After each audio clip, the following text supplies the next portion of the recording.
میرا جینا میرا مرنا الہی تیری خاطر ہو۔ بسم اللہ الرحمن الرحیم۔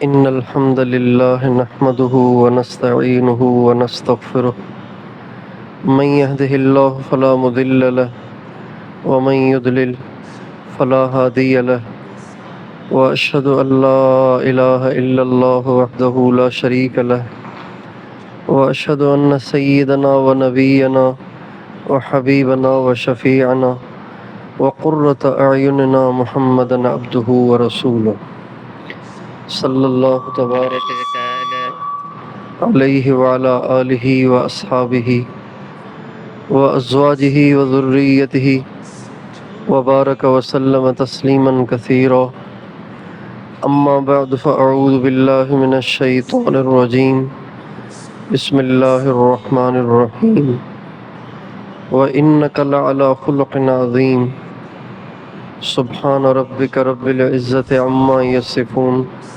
وسلام على المرسلين والحمد لله رب العالمين اللهم صل على سيدنا محمد وعلى آل سیدنا محمد وبارک وسلم۔ میرے محترم دوستو اور بزرگوں، اللہ تعالیٰ نے ہم مسلمانوں کو ایک ایسے پیغمبر اور ایسے نبی کی اتباع کا حکم دیا ہے کہ دنیا میں ان جیسی ہستی نہ پہلے کبھی تھی نہ بعد میں کبھی آئی۔ جس طرح اللہ بے مثل ہے، اللہ جیسا کوئی نہیں، اللہ کی مثال کوئی نہیں۔ مثل کہتے ہیں کسی جیسا، مثال کہتے ہیں اس سے ملتا جلتا۔ اللہ کا مثل بھی کوئی نہیں ہے اور اللہ کی مثال بھی کوئی نہیں ہے، اللہ کی نظیر کوئی نہیں ہے، اللہ کا ہمدم اور ہمسر کوئی نہیں ہے۔ اسی طرح حضرت محمد مصطفیٰ احمد مجتبیٰ سرور دو عالم سرکار مدینہ صلی اللہ علیہ وآلہ وسلم کی ذات گرامی کو بھی اللہ تعالیٰ نے ایسا بنایا ہے کہ نہ ان جیسا کوئی ہے، نہ ان سے ملتا جلتا کوئی ہے، نہ ان کی کوئی نظیر ہے، نہ ان کا کوئی ہمسر ہے۔ وہ سب سے اتنے بلند اور بالا ہیں جہاں اور تو اور نبیوں کی بھی رسائی نہیں ہے۔ اللہ تعالیٰ نے ہمارے نبی کو وہاں پہنچایا جہاں کسی اور کی تو کیا رسائی ہو، کسی نبی کی بھی رسائی نہیں ہے۔ اللہ تعالیٰ نے اس بات کو دلائل سے ثابت کیا کہ میرے نبی کا درجہ سارے نبیوں سے زیادہ ہے، سارے نبیوں سے اوپر ہے، سارے نبیوں سے افضل ہیں۔ چنانچہ معراج کی رات کو جب آقائے دو جہاں صلی اللہ علیہ وسلم مکہ معظمہ سے براق پر بیٹھ کر مسجد اقصی بیت المقدس تشریف لائے تو ایک بہت بڑا مجمع وہاں جمع تھا، بہت بڑی دنیا تھی۔ تو ہمارے نبی نے حضرت جبریل سے پوچھا، جبریل یہ اتنے سارے لوگ؟ تو فرمایا کہ یہ انبیاء ہیں، آدم علیہ السلام سے لے کر حضرت عیسیٰ علیہ السلام تک 1,24,000 نبی بھی رسول بھی، یہ سب آج اللہ نے ان کو جمع کیا ہے، اور اس لیے جمع کیا ہے تاکہ آپ امامت کریں اور یہ سب آپ کے مقتدی بنے، اور یہ بات ہمیشہ کے لیے سب پر واضح ہو جائے کہ آپ آئے تو آخر میں ہیں لیکن سارے پیغمبروں کے بھی آپ امام ہیں۔ چنانچہ حضرت جبریل نے اذان دی، ہمارے نبی مصلی پہ تشریف لائے۔ اب وہ منظر ذرا سوچئے کہ وہ کیا منظر ہوگا جب حضرت ابراہیم بھی مقتدی بنے ہوئے ہیں، حضرت موسیٰ بھی مقتدی بنے ہوئے ہیں، ساری دنیا پہ بادشاہی کرنے والے حضرت سلیمان بھی مقتدی بنے ہوئے ہیں، اور مردوں کو زندہ کرنے والے، کوڑھ کے مریضوں کو ایک جملے سے تندرست کرنے والے حضرت عیسیٰ علیہ السلام بھی مقتدی بنے ہوئے ہیں۔ اور ہمارے نبی امام الانبیاء، نبیوں کے امام بنے ہوئے ہیں۔ اللہ تعالیٰ نے یہ بات ثابت کر دی کہ نبی تو سارے ہی بڑھیا ہیں، نبی تو سارے ہی عظیم الشان ہیں، نبی تو سارے ہی بہت اونچے ہیں، لیکن میرے نبی کی عظمت کے کیا کہنے، میرے نبی کی شان کے کیا کہنے۔ چنانچہ سارے نبیوں کو امامت کرا کر آپ صلی اللہ علیہ وسلم آسمان کی طرف چلے۔ دنیا اتنی ترقی کر گئی ہے، لیکن آسمان تک نہ کوئی پہنچ سکتا ہے نہ کوئی پہنچے گا۔ چاند تک پہنچیں تو چاند تو اتنا قریب ہے کہ کہنے والوں نے یوں بھی کہا کہ چاند تو زمین کا ہی ایک حصہ ہے۔ چاند اتنا قریب ہے، آسمان اتنا دور ہے کہ وہاں تک کسی کی رسائی نہیں ہو سکتی۔ کروڑوں سال چاہیے آسمان تک پہنچنے کے لیے، اتنی عمر تو کسی کی ہے ہی نہیں۔ کروڑوں سال چاہیے آسمان تک پہنچنے کے لیے۔ ہمارے نبی بیت المقدس سے چڑھے آسمان کی طرف، پہلے آسمان پہ پہنچے، دروازہ، آسمان کے دروازے ہیں، حدیث میں آتا ہے آسمان کے بھی دروازے ہیں۔ حضرت جبریل نے پہلا آسمان کا دروازہ کھٹکھٹایا، اندر سے جواب آیا، کون؟ اندر سے کہا گیا کون؟ حضرت جبریل نے کہا جبریل۔ ساتھ کون ہے؟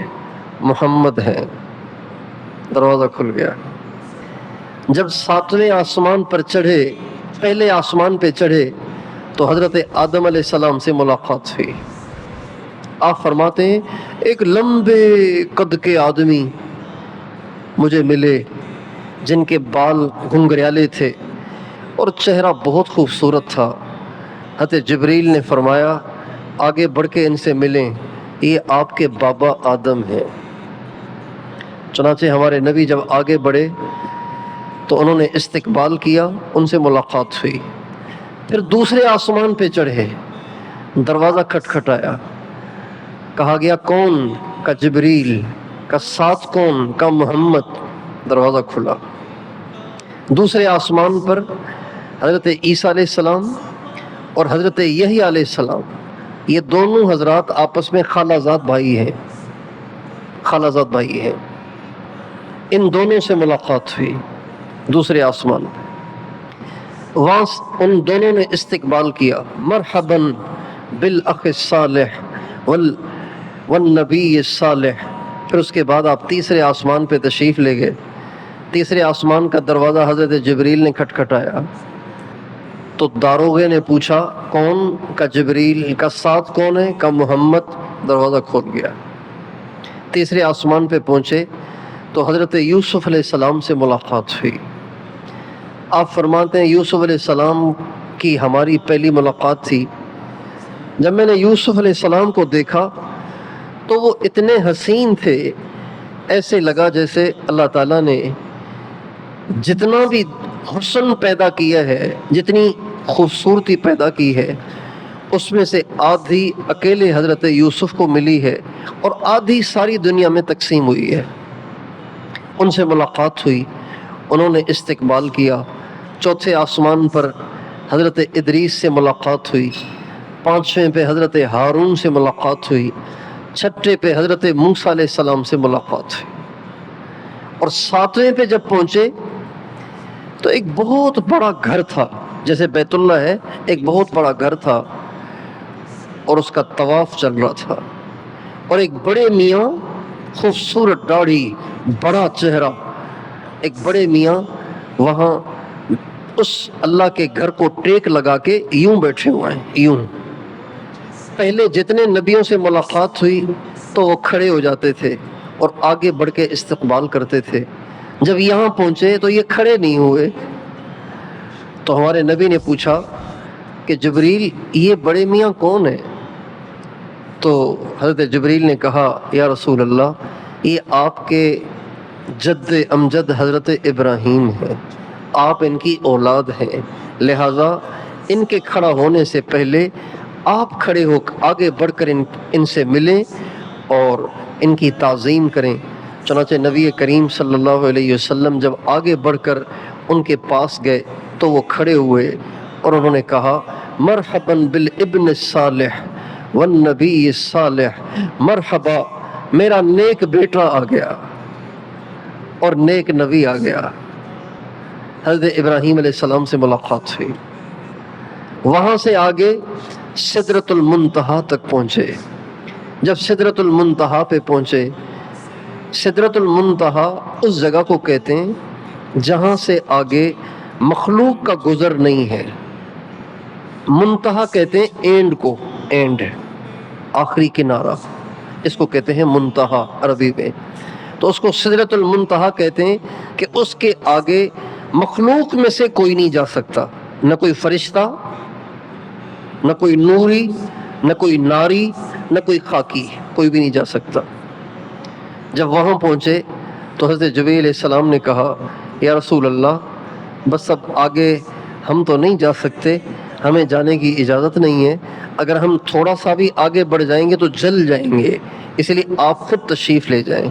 چنانچہ سرکار دو عالم صلی اللہ علیہ وسلم وہاں سے بھی آگے گئے، اتنا آگے گئے، اتنا آگے گئے، اتنا آگے گئے، اتنا آگے گئے کہ جو 70,000 نور کے حجاب تھے نا وہ بھی سارے کراس کر گئے، اور اتنا آگے گئے کہ اللہ تعالیٰ فرماتے ہیں ثم دنا فتدلی فکان قاب قوسین او ادنا فاوحى الى عبده ما اوحى ما كذب الفؤاد ما رأى ولقد رآه نزلة اخرى عند سدرۃ المنتہى۔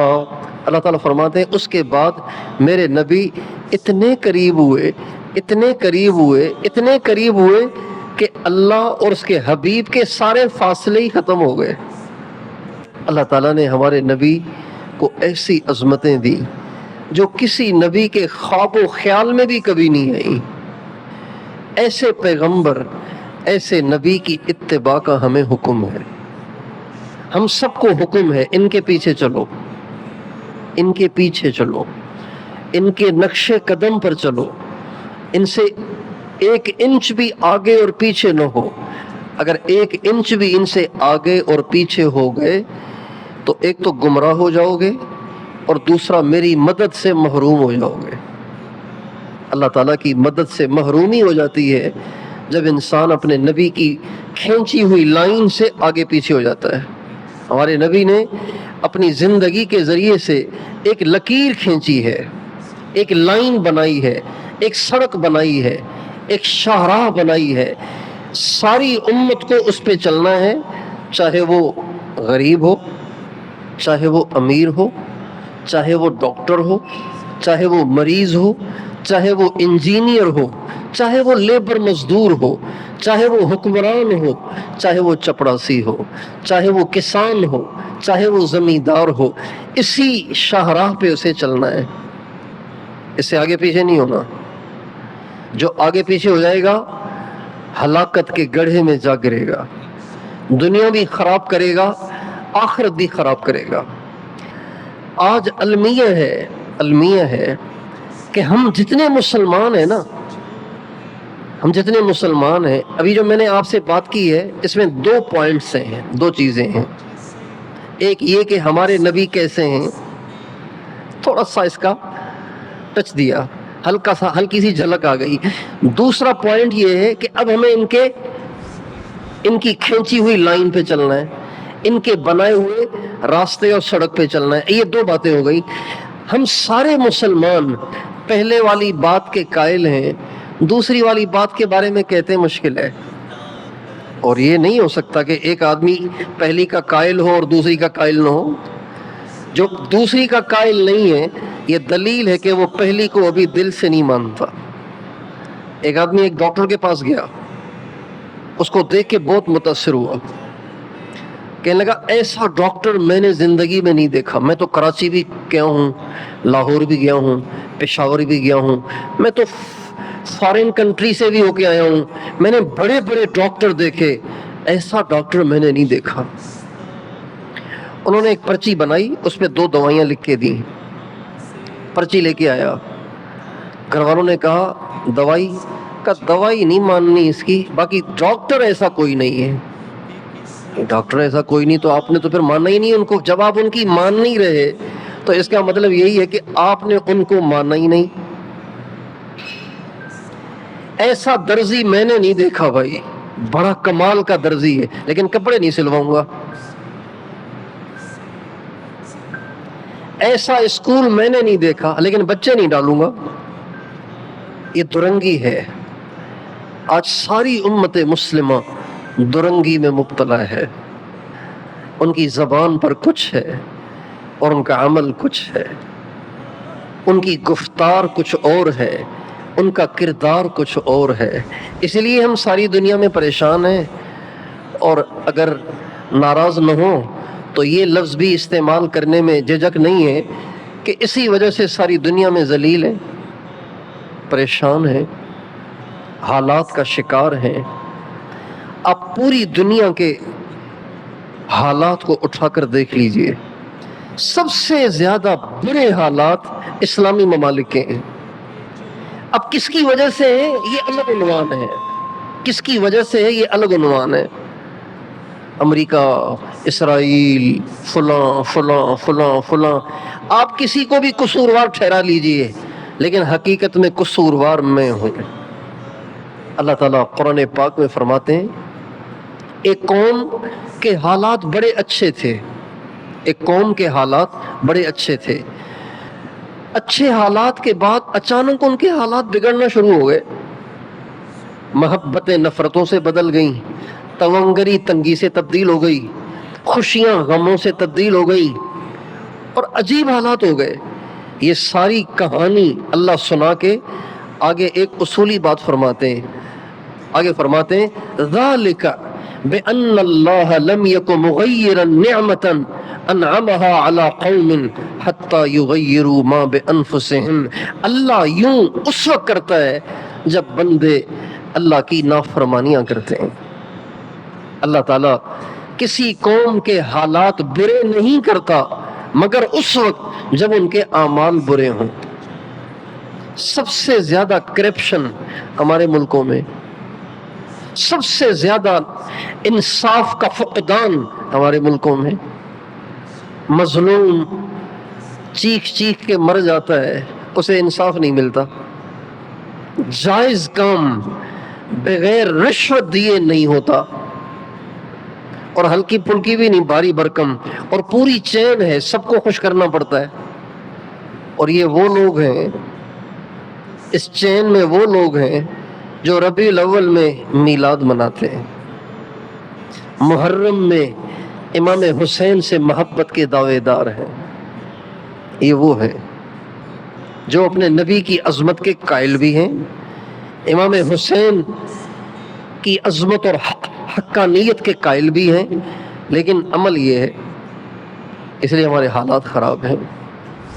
اس لیے میرے دوستو ضرورت ہے اس بات کی کہ جس طرح ہم نے اپنے نبی کو سب سے اعلیٰ اور عظیم الشان مانا ہے, اسی طرح ہم اپنے نبی کے عظیم الشان اور اپنے نبی کے سب سے اعلیٰ اور برتر ہونے کا اپنے عمل سے ثبوت دیں.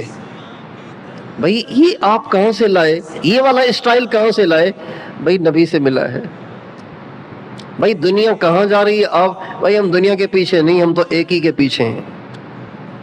جیسے ہم سے کوئی پوچھے بھائی آپ مندر کیوں نہیں جاتے؟ بھائی میں مسلمان ہوں, میں ایک ہی کو سجدہ کرتا ہوں. یہ ہمارا جواب ہوتا ہے کہ نہیں ہوتا؟ یہ ہمارا جواب ہوگا کہ نہیں ہوگا؟ بھائی آپ مندر میں کیوں نہیں جاتے؟ کہ بھائی مسلمان ہوں, میں تو اللہ کو پوچھتا ہوں. بھائی آپ کسی قبر پہ جا کے سجدہ کیوں نہیں کرتے؟ بھائی مسلمان ہوں، ایک اللہ کو مانتا ہوں۔ اسی طرح اس موقع پہ بھی یہی جواب ہونا چاہیے، بھائی آپ دنیا کے ساتھ کیوں نہیں چل رہے؟ بھائی محمد مصطفیٰ کا غلام ہوں، انہی کے پیچھے چلتا ہوں۔ دنیا کو اچھا لگے تو بھی ٹھیک ہے، دنیا کو برا لگے تو بھی ٹھیک ہے، دنیا واہ واہ کرے تو بھی ٹھیک ہے، اور دنیا ہائے ہائے کرے تو بھی ٹھیک ہے۔ اور اپنے نبی کی اتباع، اپنے نبی کی غلامی صرف نماز میں نہیں ہے۔ بھائی عشاء کی 4 کیوں پڑھتے ہیں؟ حضور نے 4 پڑھی۔ اچھا فجر کو تو آپ اچھی طرح نیند کر کے ریلیکس ہو کے آتے ہیں، تو فجر میں آپ 2 کیوں پڑھتے ہیں؟ 8 کیوں نہیں پڑھتے؟ بھائی حضور نے 2 پڑھی ہیں، اس لیے 2 پڑھتا ہوں۔ عشاء میں تھکے تھکائے آئے تھے کام کاج سے تو 4 پڑھ رہے ہیں، اور فجر میں سو کے اٹھے تو 2 پڑھ رہے ہیں۔ بھائی کیوں؟ حضور نے پڑھی ہیں، حضور نے 2 پڑھی ہیں۔ تو ہم تو عقل پہ نہیں چلتے، ہم تو حضور کے پیچھے چلتے ہیں۔ بھائی پیشاب نکلا، پیشاب کی جگہ سے آپ منہ دھو رہے ہیں، آپ سر پہ مسح کر رہے ہیں، کیوں؟ بھائی حضور نے یہی بتایا ہے۔ تو جیسے نماز میں حضور کے پیچھے، وضو میں حضور کے پیچھے، روزے میں حضور کے پیچھے، زکوٰۃ میں حضور کے پیچھے، حج میں حضور کے پیچھے۔ کوئی یہ کہے کہ بھائی بات یہ ہے کہ میں حج پہ جا رہا ہوں لیکن بعد میں ہو جائے گا طواف زیارت میں رش۔ طواف زیارت حاجی نے آخر میں کرنا ہوتا ہے، سارے حجاج نے۔ اب اس سال 17 لاکھ تھے، 17 لاکھ تھے، 17-18 لاکھ تھے، 17-18 لاکھ آدمیوں نے طواف زیارت کرنا ہے۔ اتنی گنجائش تو نہیں ہے، رش ہو جائے گا۔ بھائی میں نے طواف زیارت منا جانے سے پہلے ہی کر لیتا ہوں، بعد میں رش ہو جائے گا، میرے لیے مشکل ہے۔ کوئی بھی ایسے نہیں کرے گا۔ کوئی کہے کہ بھائی آپ پہلے کر لو، ضعیف آدمی ہو، ویل چیئر پہ آئے ہو، پہلے ہی کر لو، تو وہ کہے گا نہیں، حضور نے بعد میں کیا ہے، ہم نے بعد میں کرنا ہے۔ مشکل تو مشکل صحیح، ہم مشکل برداشت کر لیں گے، تکلیف برداشت کر لیں گے، اور ٹیکسی کا بھاری بھرکم کرایہ برداشت کر لیں گے، لیکن طواف زیارت تو بعد میں ہی کریں گے، اس لیے کہ حضور نے بعد میں کیا ہے۔ جس طرح حج میں حضور کی مان رہے، نماز میں حضور کی مان رہے، روزے میں حضور کی مان رہے، زکوٰۃ میں حضور کی مان رہے، کاروبار میں بھی حضور کی ماننی ہے، زمینداری میں بھی حضور کی ماننی ہے، فیکٹری چلانی ہے حضور کی ماننی ہے، ٹیکسٹائل مل چلانی ہے حضور کی ماننی ہے، دفتر میں ملازمت کرنی ہے حضور کی ماننی ہے، حکومت چلانی ہے تو بھی حضور کی ماننی ہے، وزارت کرنی ہے، صدارت کرنی ہے، حضور کی ماننی ہے، جج بننا ہے تو حضور کی ماننی ہے، وکیل بننا ہے تو حضور کی ماننی ہے۔ اور کوئی پوچھے کہ بھائی یہاں تو ایسے کام نہیں چلے گا، یہاں تو لینا بھی پڑے گا دینا بھی پڑے گا، تو آپ کہیں گے نہیں بھائی میں تو ایک ہی کے پیچھے ہوں، انہوں نے منع کیا ہے، میں نے یہ کام نہیں کرنا۔ ہمارے ایک دوست ہیں، اللہ نے ان کو بڑی پوسٹ پہ رکھا ہے، کہنے لگے ایک دفعہ ایک گینگ آئی میرے پاس، بدماشوں کی گینگ، ہتھیار لے کے آئے، آ کے پیپر رکھے، کہا اس پہ دستخط کرنا ہے، اور اتنی بھاری بھرکم رقم آپ کی ہے، اتنی ہماری ہے، اربوں روپے کا سودا ہے، اربوں روپے کا، دستخط کریں اس پہ۔ دیکھ کے کہا دستخط تو نہیں ہوگا اس پہ، تو فوراً پسٹل نکالا، کہا پھر یہ ہے، کہ مار دو، اگر تم آج مجھے مار دو نا تو میں سمجھوں گا میرے خالق اور مالک تم ہی ہو، مار لو۔ کہنے لگے میرے اس جملے کا ان پہ ایسا رعب اللہ نے ڈال دیا کہ پسٹل ڈالا جیب میں، کاغذ اٹھائے اور ایسے دم دبا کے بھاگ گئے جیسے کوئی میں نے بڑی دھمکی دے دی ان کو۔ کرنے والے چاہیں تو آج بھی کر سکتے ہیں۔ ہمارے ایک دوست ہیں کراچی کے، ان کے والد صاحب کا انتقال ہو گیا، وہ اینٹی کرپشن میں نہیں، کسٹم آفیسر تھے، 18ویں 19ویں گریڈ کے کسٹم آفیسر تھے، کسٹم آفیسر آن ڈیوٹی فوت ہوئے۔ تو کئی دن کے بعد ان کے بیٹے سے ملاقات ہوئی، تو میں نے کہا ابو کی اللہ بخشش کرے، کسی کے خواب میں آئے؟ کہنے لگے ہاں بہن کے خواب میں آئے تھے۔ میں نے کہا کیا ہوا؟ کہنے لگے کہ بہن سے کہا کہ بہن میری رو رہی تھی، تو کہا بیٹی رو نہیں، میں یہاں بہت خوش ہوں۔ کہا وہ کیسے ابو؟ کہنے لگے 70,000 فرشتے مجھے لینے آئے تھے، 70,000 فرشتے مجھے لینے آئے تھے۔ یہ جس نے مجھے بتایا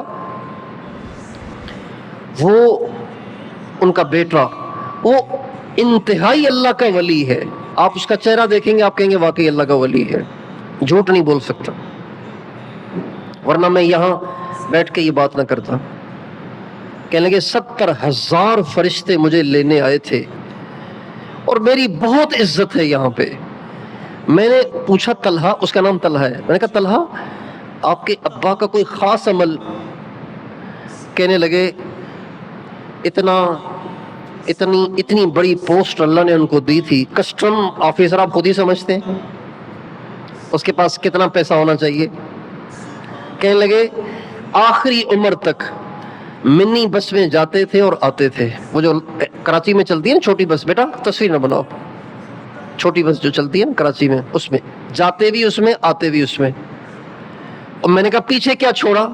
کہا پیچھے چھوڑے 1,00,000 روپے۔ کتنے پیسے چھوڑے؟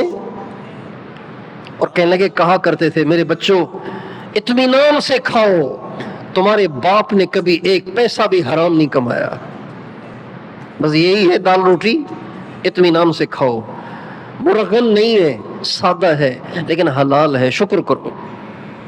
یہ کوئی 1 صدی پرانا واقعہ نہیں ہے، پچھلے سالوں کی بات ہے۔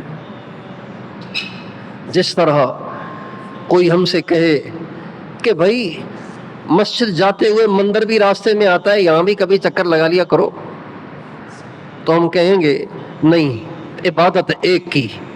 اسی طرح جب ہمیں فیکٹریاں چلاتے ہوئے، کاروبار کرتے ہوئے، ملازمت کرتے ہوئے، زندگی گزارتے ہوئے کوئی حرام کی پیشکش کرے گا تو ہم اس وقت بھی کہیں گے غلامی بس ایک ہی، ان کا نام محمد ہے۔ جیسے عبادت ایک کی ہے، غلامی بھی ایک کی ہے، 2 کی نہیں۔ ہم محبت میں بھی توحید کے قائل ہیں فراز، ایک ہی شخص کو محبوب بنا رکھا ہے۔ توحید اللہ تعالیٰ نے ایسی ہمارے دل دماغ میں بسا دی ہے کہ جھکتے بھی ایک ہی کے سامنے اور غلامی بھی ایک ہی کی کرتے ہیں، آگے پیچھے نہیں جاتے ہم۔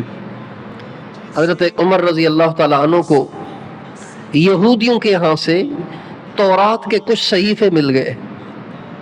یہودی رہتے تھے مدینے میں، آنا جانا تھا، تو تورات کے کچھ اوراق مل گئے حضرت عمر کو۔ تو حضرت عمر نے جب تورات کے اوراق دیکھے تو وہ لے کے حضور کے پاس آ گئے، یا رسول اللہ یہ تورات کے اوراق۔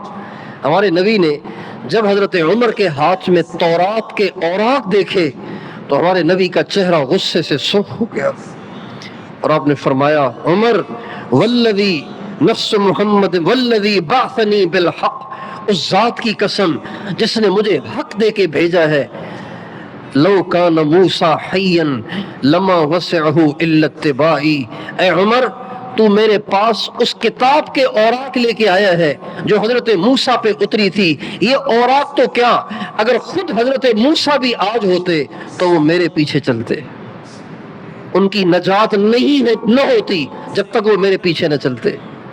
جب حضرت موسیٰ علیہ السلام کی نجات بھی اگر آج آ جائیں ہمارے نبی کے پیچھے چلنے پر ہے، تو بتائیے ہمارا مسلمان امریکہ کے پیچھے چل کر، یورپ کے پیچھے چل کر، مغرب کے پیچھے چل کر اور دشمنان اسلام کے بتائے ہوئے قوانین اور ان کے دیے ہوئے طریقوں پہ چل کے کیا کامیاب ہو سکتا ہے؟ نجات پا سکتا ہے؟ اللہ کی مدد کو حاصل کر سکتا ہے؟ حضرت عمر اللہ کے نبی کا جب غصہ دیکھا تو گھٹنوں کے بل زمین پہ گر گئے اور کہا یا رسول اللہ میں اللہ سے بھی معافی چاہتا ہوں، آپ سے بھی معافی چاہتا ہوں، آپ بھی میرے لیے استغفار کریں، آپ بھی میرے لیے استغفار کریں کہ آپ کے ہوتے ہوئے میری نظر کسی اور کی طرف گئی کیوں، آپ اس پہ اللہ سے میرے لیے معافی مانگیں۔ یہ غیرت کا مسئلہ ہے، یہ غیرت کا مسئلہ ہے۔ اگر کسی کی بیوی اپنے موبائل میں کسی خوبصورت نوجوان کی تصویر کو گھور گھور کے دیکھ رہی ہو اور خاوند کی نظر پڑ جائے، اسے اچھا لگے گا؟ ہاں جی، اسے اچھا لگے گا؟ غیرت کا مسئلہ ہے نا۔ اس لیے میرے دوستو، ہم اور آپ اس کی نیت کریں کہ ہمیں جیسے عبادت ایک کی کرنی ہے، غلامی کا دم بھی ایک ہی کا بھرنا ہے۔ ہر چیز میں، ہر چیز میں، صرف نمازوں میں اور حج اور عمرے میں اور زکوٰۃ میں اور روزے میں نہیں، ہر چیز میں، تجارت میں، کاروبار میں، ملازمت میں، اور اپنے رویے میں بھی، اپنے سلوک میں بھی۔ حضور کا سلوک اپنے ملازم کے ساتھ کیسا تھا؟ حضور کا سلوک اپنی بیوی کے ساتھ کیسا تھا؟ حضور کا سلوک اپنے چھوٹوں کے ساتھ کیسا تھا؟ حضور کا سلوک مالداروں کے ساتھ کیسا تھا؟ حضور کا سلوک غریبوں کے ساتھ کیسا تھا؟ یہ ساری غلامی ہے۔ اور اللہ کے نبی کا سلوک اپنے گھر میں کیسا تھا، باہر کیسا تھا؟ عام طور پہ لوگ باہر بڑے میٹھے ہوتے ہیں، گھر میں جا کے کڑوے ہو جاتے ہیں۔ اپنے اوپر والوں کے ساتھ بہت میٹھے ہوتے ہیں، نیچے والوں کو گالی سے اٹھاتے ہیں، گالی سے بٹھاتے ہیں۔ ہمارے نبی صلی اللہ علیہ وسلم کے بارے میں ترمذی شریف میں روایت ہے، لم یکن فاحشا ولا متفحشا ولا سخابا فی الاسواق ولا یجزی بالسیئۃ السیئۃ۔ ہمارے نبی نے ساری زندگی کبھی کسی کو گالی نہیں دی، کبھی کسی کو گالی نہیں دی۔ گالی کسے کہتے ہیں؟ ہمارے ہاں گالیاں اتنی عام ہو گئی ہیں کہ گالیوں کا دائرہ بھی بہت محدود ہو گیا ہے۔ یہ گالی ہے، یہ گالی نہیں ہے، حالانکہ گالی بہت، ہر وہ لفظ جس سے اگلے کی عزت پہ آنچ آئے وہ گالی ہے۔ کمینے، بے غیرت، بے حیا، مثال کے طور پہ یہ ایسے الفاظ ہیں جس کو لوگ گالی نہیں سمجھتے۔ نالائق، نکمے، خبیث، بیہودہ، اس کو لوگ گالی نہیں سمجھتے، حالانکہ یہ گالی ہے۔ لم یکن فاحشا، ہمارے نبی نے کبھی کسی کو گالی نہیں دی۔ ولا سخابا فی الاسواق، چیخ چیخ کے نہیں بولتے تھے، سکون سے بولتے تھے۔ لوگ چیختے ہیں نا، کیا ہو گیا، یہ ہو گیا، وہ ہو گیا، کتنی دفعہ سمجھایا تمہیں؟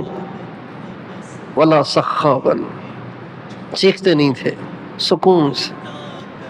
ولا یجزی بالسیئۃ السیئۃ، اور برائی کا بدلہ کبھی برائی سے نہیں دیتے تھے، ہمیشہ برائی کا بدلہ اچھائی سے دیتے تھے۔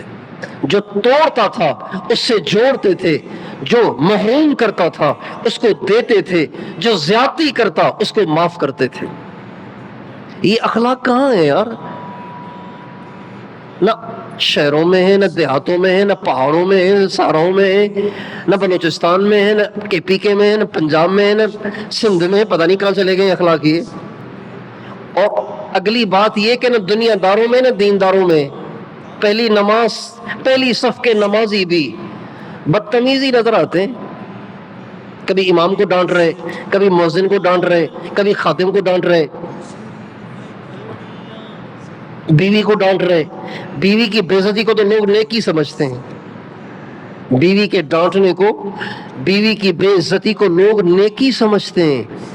ارے میرے بھائی، آپ کی بھی تو بیٹیاں ہیں، دنیا مکافات کا جہان ہے، تو آپ خود ہی دیکھ لیں، پھر آپ کی بیٹی کے ساتھ اگر یہ ہو تو آپ کے دل پہ کیا بیتے گی؟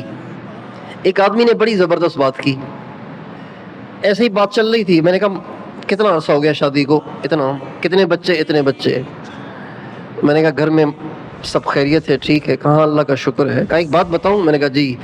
کہا میں نے پوری زندگی، اتنے بچے ہیں میرے، پوری زندگی میں نے کبھی اپنی بیوی کو ڈانٹا نہیں ہے۔ میں نے کہا اچھا، کیا فرشتہ ہے کیا بیوی آپ کی کہ کبھی ایسا کام ہی نہیں ہوا کہ آپ نے ڈانٹا نہیں اس کو؟ کہنے لگے ہوتا تو ہے لیکن ڈانٹا نہیں۔ میں نے کہا کیوں؟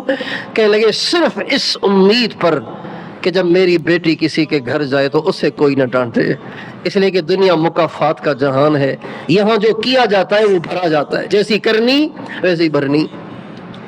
میں دوسرے کی بیٹی کو ساری زندگی سہتا رہا ہوں، برداشت کرتا رہا ہوں، میں نے کبھی اس سے بدتمیزی نہیں کی، صرف اس لیے کہ جب میری بیٹی کسی کے گھر جائے تو اس کے ساتھ بھی ایسا ہی سلوک ہو جیسا میں دوسرے کی بیٹی کے ساتھ کر رہا ہوں۔ کتنی اچھی بات ہے، کتنی اچھی سوچ ہے یہ. ہم لوگ چاہتے ہیں کہ بوئیں تو کانٹے اور اگیں پھول. کیسے ہوگا؟ کما تدین تو دانو، جیسا کرو گے ویسا ہی بھرو گے. ایسا کبھی نہیں ہو سکتا کہ انسان اوروں کی عزت کی، اوروں کی بیٹی کی عزت تو پامال کرتا رہے اور اس کے ساتھ پر اچھا ہو. ایسے نہیں ہو سکتا. یہ ساری ہمارے نبی کی اخلاق نبی جیسے نہیں ہو سکتے، نقل ہو سکتی ہے. اور اپنی ذات کی زندگی سر سے لے کے پاؤں کے ناخن تک پوری زندگی حضور کی سنت میں ڈھلی ہوئی. جھلک ہو، جھلک ہو. ابھی کوئی جبہ پہن کے آئے، جبہ پہن کے اور سرخ رومال یوں سر پہ ڈال کے، اس کا ایک دایاں طرف پیچھے اور یہ بائیں طرف یوں پیچھے کی طرف لپٹا ہوا اور یہاں داخل ہو، جبہ پہنا ہوا ہے. آپ کیا کہیں گے؟ کون آیا ہے؟ آپ کہیں گے کون آیا ہے؟ کوئی عرب آیا ہے؟ کہیں گے نہیں کہیں گے؟ بھائی بولے تو صحیح.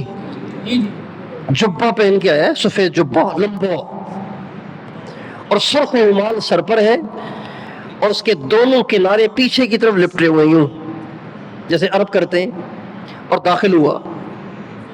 تو آپ دیکھ کے کہیں گے شیخ کیف حال، چاہے وہ سرائکی ہو لیکن اس کی شیپ بتائے گی کہ بھئی یہ تو عرب ہے. جھلک ہے یہ، جھلک عربوں کی جھلک ہے. کاش کہ ہر مسلمان میں اپنے نبی کی جھلک ہو، دور سے نظر آئے کہ کوئی محمد کا ماننے والا آ رہا ہے. ہم لوگ جماعتوں میں جاتے ہیں نا، تو جن علاقوں میں آبادیاں مکس ہوتی ہیں نا، مکس ہوتی ہیں، مسلمان غیر مسلم کرسچن ہندو سارے اکٹھے رہتے ہیں، تو وہاں نام پوچھنا پڑتا ہے پہلے، آپ کا نام کیا ہے؟ اس لیے کہ مسلمان نے اپنے آپ کو ایسا کر دیا ہے کہ فرق ہی نہیں چھوڑا کوئی. نبی کو بھی ماننا ہے، نبی کی بھی ماننی ہے، نبی کی عظمت کا بھی قائل ہونا ہے اور نبی کی بنائی ہوئی شاہراہ پہ بھی چلنا ہے. پھر ہے کامیابی، پھر ہے نجات، پھر اللہ دنیا بھی اچھی کرے گا، آخرت بھی اچھی کرے گا. یہ ہمارا وہم ہے کہ ہم اگر دین پہ آج کے دور میں دین پر چلیں گے تو ترقی نہیں کریں گے. یہ وہم ہے، یہ وہم ہے، یہ شیطانی وسوسہ ہے کہ دین پہ چلیں گے تو یار دنیا تو تانے دے دے کے مار دے گی ہمیں اور کنگال ہو جائیں گے. یہ فیکٹریاں چلانے والے، بڑے بڑے کاروبار کرنے والے کہتے ہیں اگر ہم سود پہ لون نہیں لیں گے تو ہمارا کام نہیں چلے گا. نہیں، آپ ڈھونڈ رہے وہ کہ جن کا کام اس کے بغیر چل رہا ہے. اور چلے نہ چلے، ہم نے چلانا تھوڑی ہے، ہمیں تو چلنا ہے، ہمیں تو اپنے نبی کے پیچھے چلنا ہے. کاروبار چلانا کوئی زندگی کا مقصد تھوڑی ہے. چلے گا تو بھی ٹھیک ہے، نہیں چلے گا تو بھی ٹھیک ہے. بھوک سے ڈرنا نہیں ہے. میں نے ایک جملہ کہا، آپ نے پتہ نہیں سنا کہ نہیں سنا. بھوک سے ڈرنا نہیں ہے، فاقے سے ڈرنا نہیں ہے، غربت سے ڈرنا نہیں ہے. غربت کوئی بھوت نہیں ہے جو کھا جائے گا. غربت تو اللہ کا انعام ہے. ہاں، غریب ہونا بڑی نعمت ہے، مالدار ہونا بھی نعمت ہے. اگر یہ مال اللہ کی مرضی پر استعمال ہو تو مالدار ہونا بھی نعمت ہے. اللہ سے غربت کو مانگنا نہیں چاہیے، لیکن اگر کسی کو اللہ دے دے تو نعمت ہے. ہمارے نبی کا ارشاد ہے، میں جنت کے دروازے پہ جا کے کھڑا ہو گیا. جب ہمارے نبی معراج میں گئے، پھر جنت میں بھی گئے، تو آپ فرماتے میں جنت کے دروازے پہ تھوڑی دیر کھڑا رہا کہ دیکھوں کون کون جا رہا ہے، کس قسم کے لوگ جا رہے ہیں، تاکہ اندازہ ہو، تاکہ میں امت کو بتاؤں کہ بھی ایسے کام کرنے. دیکھو وہ لوگ جا رہے تھے. تو آپ فرماتے ہیں قمت علی باب الجنہ فکان عامۃ من دخلها المساکین، میں جنت کے دروازے پہ کھڑا ہوا کہ دیکھوں جانے والے کون ہیں. تو آپ فرماتے ہیں میں نے دیکھا کہ اکثر جانے والے غریب تھے. مال تو آدمی کو باغی بنا دیتا ہے الا ماشاءاللہ. سود پہ لون لے کر کاروبار وہ کرتے ہیں جنہیں ڈر ہے کہ کہیں کاروبار جام نہ ہو جائے، فیکٹری جام نہ ہو جائے. کارخانہ اور مل جام نہ ہو جائے. اس لیے بھائی مجھے تو پیسے چاہیے, کوئی بات نہیں, سود ہی لے لینا لیکن پیسے دو مجھے. اور جو ایمان والے ہوتے ہیں وہ فقر سے نہیں ڈرتے, وہ فاقے سے نہیں ڈرتے, وہ بھوک سے نہیں ڈرتے, اس لیے کہ میرے نبی کی اکثر زندگی فاقوں میں گزری ہے. اور ہمارے نبی اگر چاہتے تو جنت کے کھانے آپ کے لیے اتار دیے جاتے, جنت کے دسترخوان دن میں 3 دفعہ نہیں کئی دفعہ بچھا دیے جاتے, لیکن ہمارے نبی نے جان کر اپنے لیے غربت کو اختیار کیا تاکہ امت کے لیے سبق چھوڑیں کہ اگر میری مانتے مانتے غربت بھی آ جائے تو میری ماننا نہ چھوڑنا, دین پہ جمے رہنا, میری سنت پہ جمے رہنا, اور غربت کو عیب نہ سمجھنا. فاقہ آ جائے برداشت کر لینا, تمہارے نبی نے بھی تو فاقے برداشت کیے.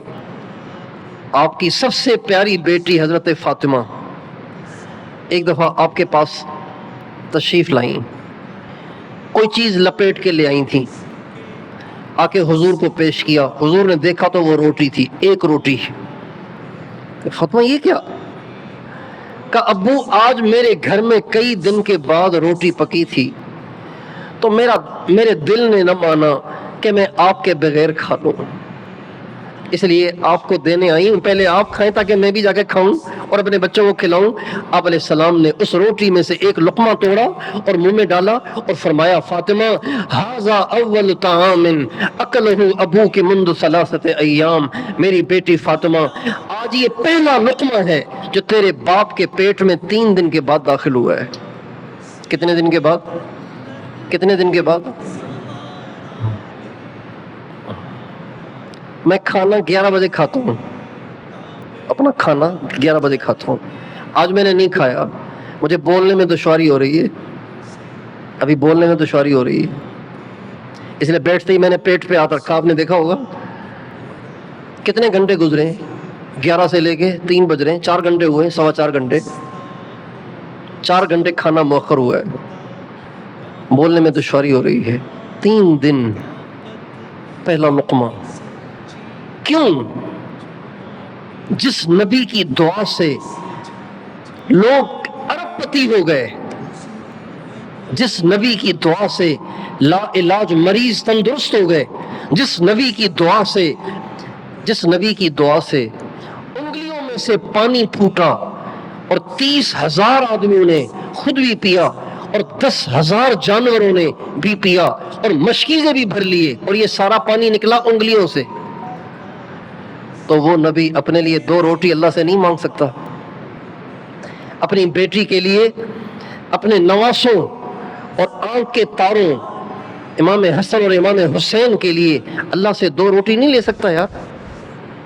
لیکن اگر آج مانگ مانگ کے کھلاتا رہا اور مانگ مانگ کے اللہ سے لے لے کے کھاتا رہا تو بعد والے کہیں گے نبی تو اللہ سے مانگ لیتا تھا, ہمارے پاس تو ایسی دعا ہے نہیں اور بھوک ہم سے برداشت نہیں ہوگی لہٰذا ہم حرام کھاتے ہیں. لیکن بھوک برداشت کر کے دکھایا کہ اگر حرام چھوڑنے پر بھوک بھی آ جائے تو برداشت کر لینا, میں نے بھی تو برداشت کی ہے. تو اس لیے آپ تمام دوستوں سے بس اتنی درخواست ہے کہ نبی کریم رحمت دو عالم صلی اللہ علیہ وآلہ وسلم کی عظمت اور شان کو بھی ماننا ہے اور آپ کے دیے ہوئے راستے کو بھی مضبوطی سے پکڑنا ہے, نہ آگے ہونا ہے نہ پیچھے ہونا ہے, نہ دائیں جانا ہے نہ بائیں جانا ہے.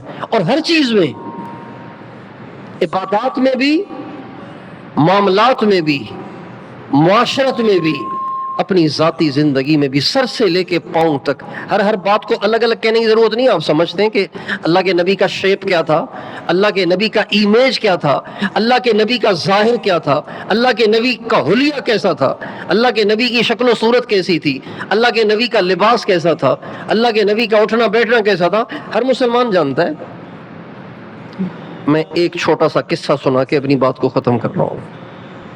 انگلینڈ کا ایک شخص تھا, اس کو اپنی جاب کے سلسلے میں فرانس جانا پڑا, غیر مسلم تھا اور اس کو کتابیں پڑھنے کا بہت شوق تھا.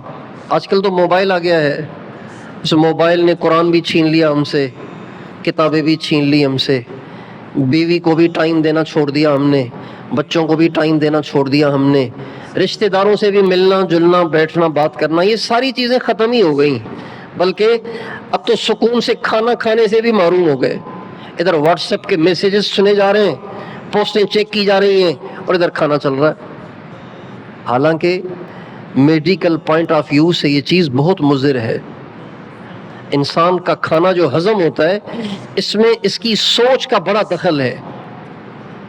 اگر آپ کا دھیان کھانے کی طرف ہوگا تو یہ کھانا ہضم ہوتا جائے گا، اگر یہ دھیان کھانے کی طرف نہیں ہوگا تو آپ کا کھانا کھڑا رہے گا، قبض ہو جائے گا، گیس بنے گا، تیزابیت بنے گی، بڑھتی ہو جائے گی، گیس دماغ پہ چڑھے گا، آپ چڑچڑے ہو جائیں گے، نیند سکون کی نہیں آئے گی۔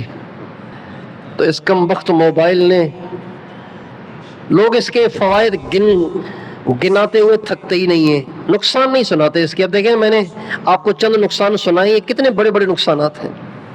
بیوی کو ٹائم نہیں دے رہے، بچوں کو ٹائم نہیں دے رہے، اس لیے بچے بگڑ رہے ہیں، بچے برباد ہو رہے ہیں۔ گھر میں محبتیں ختم ہو گئی، اس لیے کہ ٹائم نہیں دیتے گھر میں۔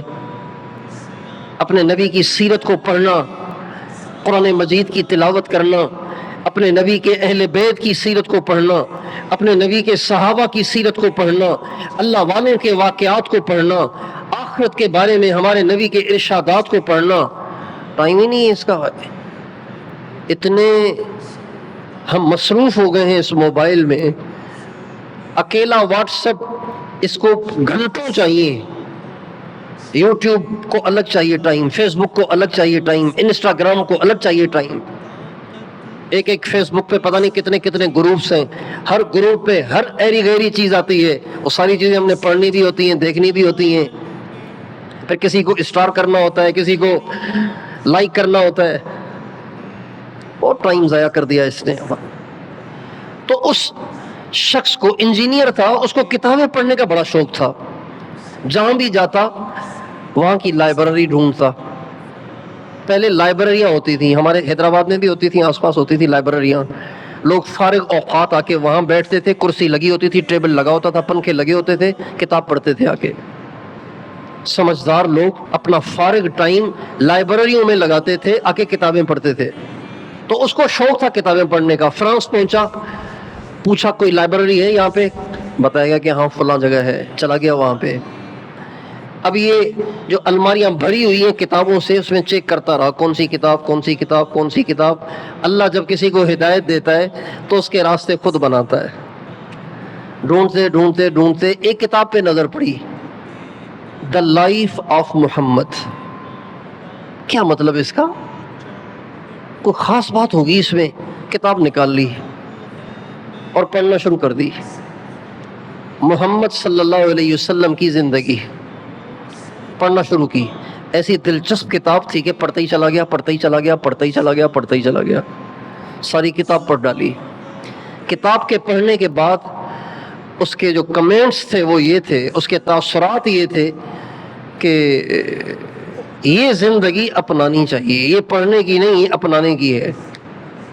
لیکن اب میں تو پردیس میں ہوں، اب پردیس میں اپنا مذہب تبدیل کروں تو پتہ نہیں اس میں کیا مشکلات پیش آئیں، لہٰذا جب اپنے ملک جاؤں گا نا تو پھر اس کے بارے میں سوچوں گا۔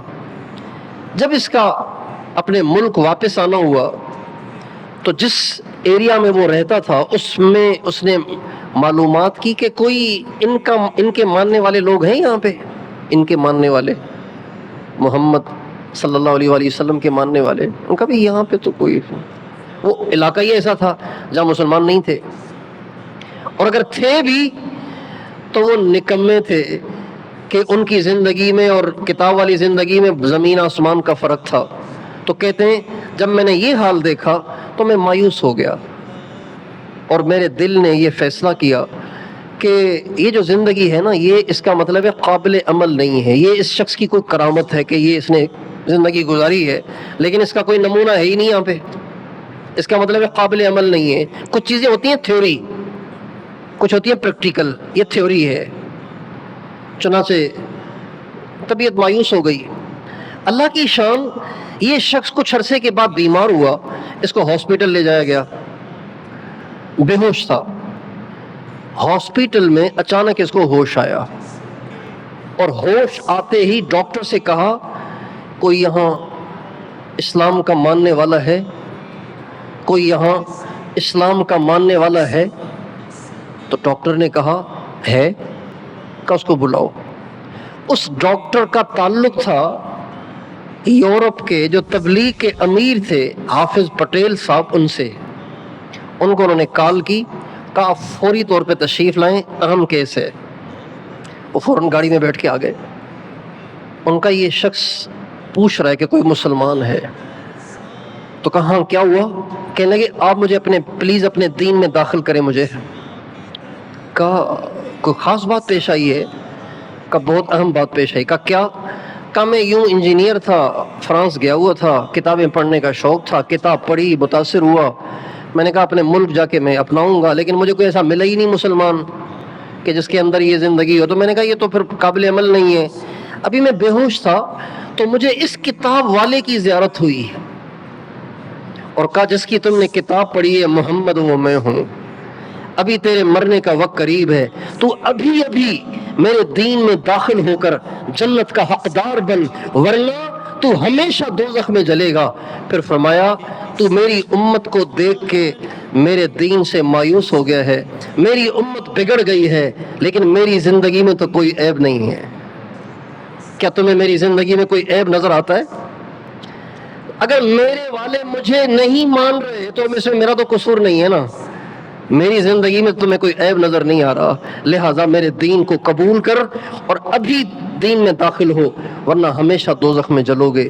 کہتے ہیں اس کے بعد مجھے ہوش آیا، میں نے آپ کو بلایا، حافظ صاحب نے اسے کلمہ پڑھایا، کلمہ پڑھتے ہی اس کی روح پرواز کر گئی۔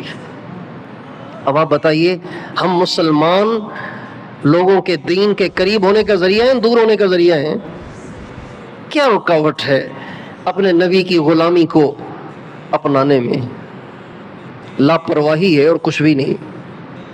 لوگ کیا کہیں گے، یہ کہیں گے، وہ کہیں گے، دیکھو ایک تقریر سنی مولوی ہو گیا، یہ کہیں گے نا، تو کیا ہم دنیا کے لیے لوگوں کی باتیں نہیں سنتے؟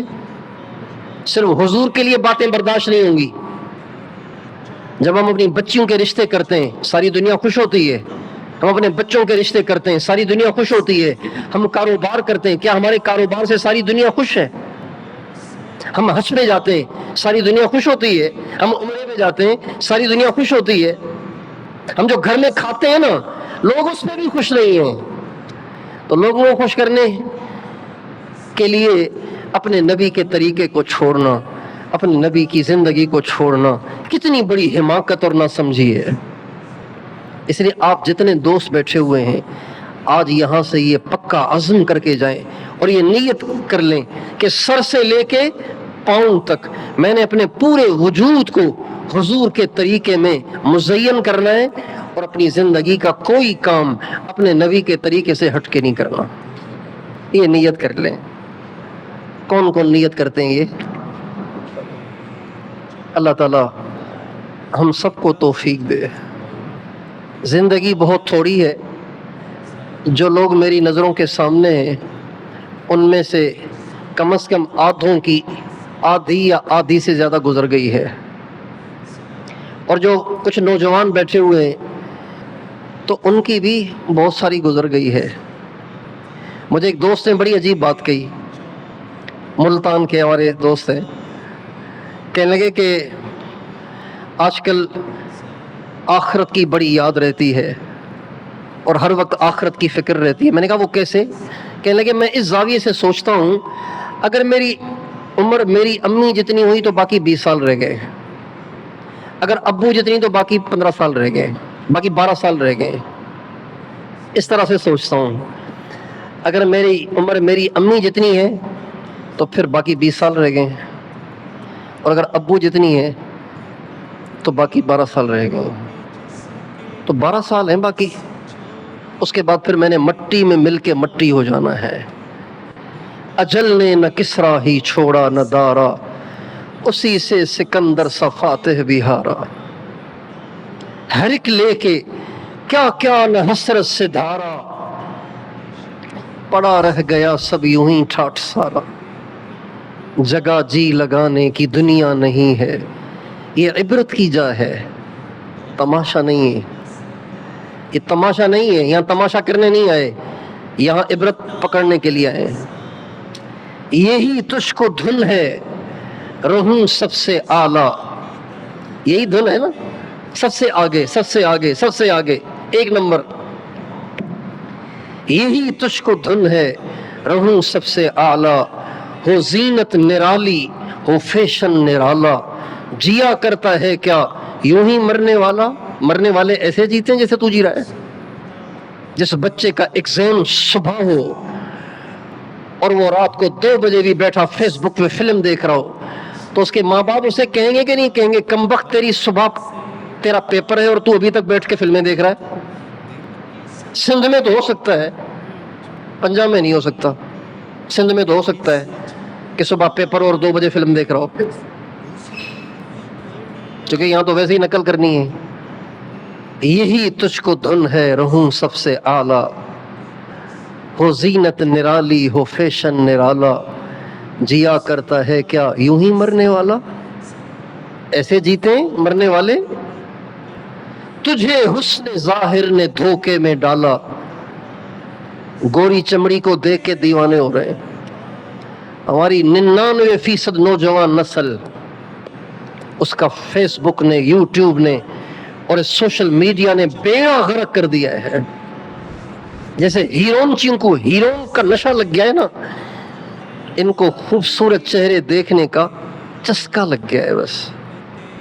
اور یہ جتنے لوگ خوبصورت چہروں کو دیکھنے اور ننگے بدن دیکھنے کے عادی ہو جاتے ہیں نا، یہ اگر مسلمان بھی ہوں تو مرتے وقت ان کا کلمہ ان سے چھن جاتا ہے. عام طور پر نہ ماں کو پتا چلتا ہے، نہ باپ کو پتا چلتا ہے، نہ غسل دینے والے کو پتا چلتا ہے. وہ اس کا جنازہ بھی پڑھتے ہیں، اس کے لیے یاسین کے ختم بھی کرتے ہیں، اس کے لیے 3 دن تک قرآن کے سپارے بھی لے کے بیٹھے ہوتے ہیں، لیکن وہ کفر پہ مرا ہوتا ہے. تجھے حسن ظاہر نے دھوکے میں ڈالا. انسان چاہے کتنا حسین ہو، دنیا کا حسین ترین لڑکا، دنیا کی حسین ترین لڑکی، آپ کسی ایکس رے مشین سے اس کے چہرے کا ایکس رے کروا لیں، آپ کو پتا چل جائے گا کہ کیا ہے. چونکہ ایکس رے میں آتی ہے اصل، اور ظاہر میں ہے دھوکا، پیکنگ. یہ پیکنگ ہے، اصل کچھ اور ہے. حسین سے حسین کے آپ پیٹ کا ایکس رے کروا لیں، پیٹ کا ایکس رے کروا لیں، چہرے کا، کھوپڑی کا ایکس رے کروا لیں، آپ کا دل ہی اڑ جائے گا، ٹھنڈا ہو جائے گا دل. یہ ساری پیکنگ ہے، یہ سارے ٹھپے ہیں. ٹھپے الگ الگ ٹھپے لگائے اللہ نے. آزمائش ہے. اللہ دیکھنا چاہتا ہے کہ میرا دیوانہ ہے یا پیشاب اور پاخانے سے بھری ہوئی، گندگی سے بھری ہوئی لڑکی کا دیوانہ ہے. اللہ دیکھنا چاہتا ہے. اگر یہ آزمائش نہ ہو تو پھر نمبروں کے مستحق تھوڑی ہوں گے. جنت تو اسی کو ملے گی نا جو امتحان میں پاس ہو. تو آپ سارے دوست نیت کر لیں کہ اب انشاءاللہ ہم نے وہ زندگی گزارنی ہے جو ہمارے نبی نے ہمارے لیے مقرر فرمائی ہے. تیار ہیں انشاءاللہ؟ ساری چیزیں موٹی موٹی آ گئی ہیں، لیکن ایک چیز کی خصوصی طور پر آپ سے درخواست ہے، 5 نمازیں مرتے دم تک جماعت کے ساتھ وقت پر پڑھنے کی پابندی کریں. کچھ بھی ہو جائے نماز نہ چھوڑیں. ہمارے نبی کا ارشاد ہے، کافر اور مسلمان میں نماز ہی کا تو فرق ہے. کافر اور مسلمان میں نماز ہی کا تو فرق ہے. اس لیے امام احمد بن حنبل فرماتے ہیں کہ میرے نزدیک بے نمازی کافر ہے.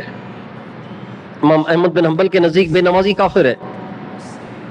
اور پیران پیر غوث اعظم شیخ عبد القادر جیلانی رحمۃ اللہ علیہ فرماتے ہیں بے نمازی کو مسلمانوں کے قبرستان میں دفن نہ کیا جائے. اور اللہ کے نبی دنیا سے جا رہے ہیں تو سب سے آخری بات جو آپ نے امت کو فرمائی ہے وہ یہی تھی، نماز. اتقوا اللہ فی الصلاۃ، اتقوا اللہ فی الصلاۃ. اور ایک روایت میں الصلاۃ الصلاۃ وما ملکت ایمانکم، نماز نماز اور تمہارے ملازمین اور ماتحت، ان کا خیال کرنا. امام حسین نے کربلا میں نماز چھوڑی نہیں ہے، پڑھی ہے. اور جتنے مجبور اور جتنے بے بس اور جتنے پریشان اور جتنے خطرے میں امام حسین تھے، اتنا مجبور، اتنا بے بس، اتنا پریشان اور اتنے خطرے میں قیامت تک کوئی مسلمان نہیں ہوگا.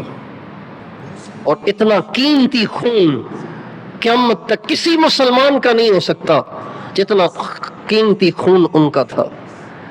امام حسین کے ایک قطرے کے عوض ساری دنیا کے، ان کے بعد کے تمام انسانوں کے خون ان کے قطرے کے برابر نہیں ہو سکتے. اور نماز پڑھیں گے تو خون ہوگا، نماز پڑھیں گے تو شہید ہوں گے. لیکن نماز پڑھی یا چھوڑ دی، آپ سے پوچھ رہا ہوں، پڑھی کہ چھوڑ دی؟ تو پھر یہ جہاں اے سی لگے ہوئے ہیں، پنکھے لگے ہوئے ہیں، قالین بچھے ہوئے ہیں، وضو خانے بنے ہوئے ہیں، بیت الخلا بنے ہوئے ہیں، وہاں جو نماز نہیں پڑھ رہے وہ بالکل بھی اور بالکل بھی اور بالکل بھی حسینی کہلانے کے لائق نہیں ہے. وہ امام حسین کی جماعت میں اپنے آپ کو شمار کرنے کے ہرگز لائق نہیں ہے. ہاں وہ شمر کی جماعت میں شامل ہونے کے لائق ہیں کہ شمر نے نماز نہیں پڑھی تھی، امام حسین نے پڑھی تھی. امام حسین کو جو یزید سے گلہ تھا وہ کیا تھا؟ یہی تو تھا کہ وہ نمازیں چھوڑ دیتا ہے اور شرابیں پیتا ہے، یہی گلہ تھا اس سے. امام حسین نے جو یزید کے ہاتھ پہ بیعت نہیں کی، اس کی کیا وجہ تھی؟ کیا یزید کوئی جلاح تھا یا کوئی غیر مسلم تھا یا کافر تھا؟ کیا شکایت تھی امام حسین کو؟ اور کیوں نہیں اس کو اپنا خلیفہ مانا؟ اس وجہ سے کہ وہ بے نمازی تھا، شرابی تھا، وہ فاسق اور فاجر تھا. آج ہم فاسق فاجر ہو کر، نمازیں چھوڑ کر، حسینیت کے دعوے بھی نہیں چھوڑ رہے. تو آپ سب سے درخواست ہے، نمازیں نہیں چھوڑنی. سفر میں ہیں، گاڑی کھڑی کر کے پڑھ لیں، نماز کو ڈیلے نہ کریں، نماز اپنے وقت پہ پڑھیں. ان الصلاۃ کانت علی المؤمنین کتابا موقوتا، مقرر وقت پر نماز پڑھنی ہے، آگے پیچھے نہیں پڑھنی. کٹھی پڑھ لیں گے، کٹھی پڑھ لیں گے، موقوتا قرآن ہے، یہ مقرر وقت پہ پڑھنی ہے. تو کریں گے انشاءاللہ. اللہ تعالی ہم سب کو توفیق دے.